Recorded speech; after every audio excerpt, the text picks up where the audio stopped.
everyone, I am a May 2024 IB graduate student, and in this video I would like to share some tips on how did I get a 7 in English Language and Literature HL. I really hope that this video could be of any help to you. I really wanted to make this video because English for me has been a very difficult journey. When I first came into DP1, my writing skills were really bad and I was constantly scoring 4s. I did not even know how to write a basic paragraph or formulate a topic sentence. But I gradually discovered that the key to getting a high score in this subject isn't about flowery languages or fancy words.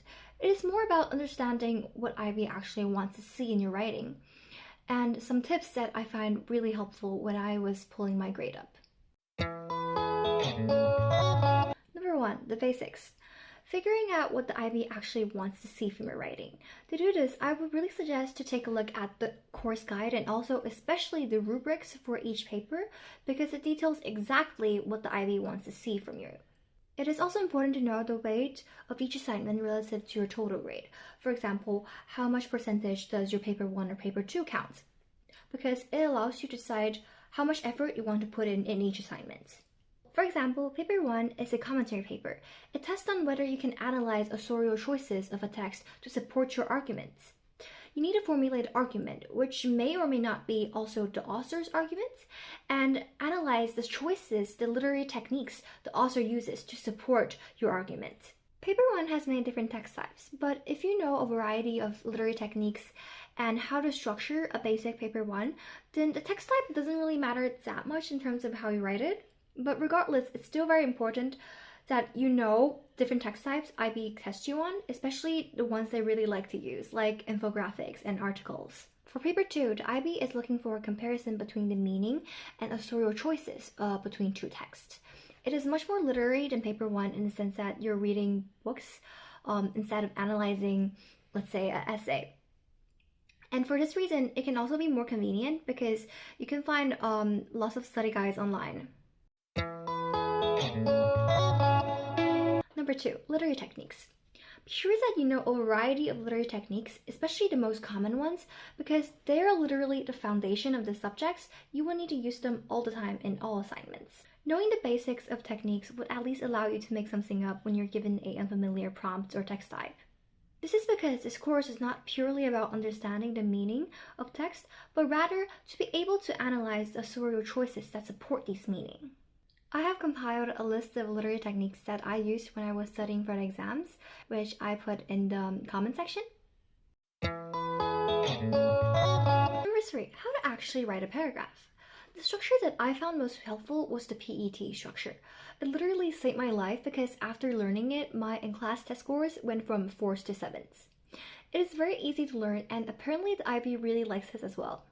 I think this method is very suitable for people who don't have their own writing style yet and don't exactly know how to structure an essay. The P is the point that you want to argue. It should be an umbrella topic sentence and it should be concise in conveying your argument. The E is the example, the reference from the text. The T is the technique from the example we just used. You need to explain how does this technique allow the author to support the meaning of the text or your argument. E is explanations. Sometimes it is already incorporated when you're explaining the technique, but this is a time for you to link back to the argument. So here I'm showing an actual paragraph which I used the PET structure to write about, and I will shortly talk through it. So we can see here the yellow highlighted sentence is our P, the point, the argument of this paragraph. And the green text here, the green text are the examples which I referenced from the text that I was using, and in this case it is Arthur Miller's Death of a Salesman. And the purple text, are the techniques. So for example here, I'm talking about the ekphonesis and the irritated tone, and I'm explaining how does these techniques support my argument here. And the orange text is the explanation in which I link back to my argument. However, we can see that sometimes there is no orange because the explanation is already incorporated when I was explaining the technique. This can be shown in this part here, where I'm talking about my example in the green part.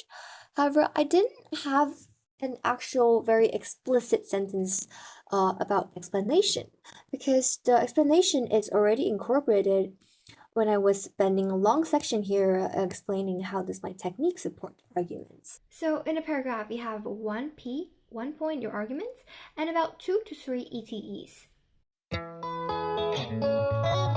Number 4, learn from examples. If you're not good at writing and don't know how to write a paper, then look at how other people are doing it. Learn from the way they structure their essay or the literary techniques that they're using. I think that learning from examples is the fastest way what you can improve because other people have already pointed out the right way for you. I personally learned a lot from my classmates' writing and also from online resources like IB English Guides and SyncIB. Number 5, practice, especially with past papers, because the IB is really repetitive on what they're testing on. For example, for paper 1, the IB not only likes to repeat on text types, but also the structures of these texts. For example, I once practiced with a 2023 paper, and the structure of the text was really similar to the papers that I encountered during this year's exams. Topics for paper 2 are also very recurrent. Seems like identity, culture, and society appear very often, so I would say it would be wise if you practice a few past papers before the exam. Additionally, if you show what you practice to your teacher, then your teacher could give you really valuable feedback for you to improve on. Number 6, take advantage of assignments that you can complete at home, like your individual oral or your HL essay if you're an HL student, because these are controllable assignments that you can use all your resources to make it perfect on, and so these can become a great boost for your grade. For HL students, these take-home assignments are 40% of your total grade and 30% for ELSA students. For me, I scored a 7 on both the individual oral and the HL essay, and it really helped me to pull my grade up. So to summarize, check the rubric and course guide to know what each paper demands from you, know a variety of literary techniques, use a suitable writing structure, practice makes perfect, learn from examples from other people, and be sure to take advantage of assignments that you can complete at home.